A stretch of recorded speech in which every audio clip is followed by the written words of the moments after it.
ஒருத்தர் 2 பேர் தான் சொல்லிட்டு இருந்தாங்க. இப்ப பார்த்தா நெறைய பேர் சொல்றாங்க. என்னன்னா, "நீ ரொம்ப பெரிய பொண்ணு மாரி தெரியிற" அப்படின்னு சொல்லிட்டு. ஸோ ரீசன் என்னன்னா, ஆஃப்டர் பேபி எனக்கு போஸ்ட்பார்ட்டம் டிப்ரஷன் ஹை லெவல்ல இருந்தது.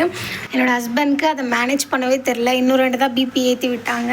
அதே மாரி ஆஃப்டர் பேபி நான் செல்ஃப் கேர் எதுவுமே பண்ணிக்கிறதே இல்ல.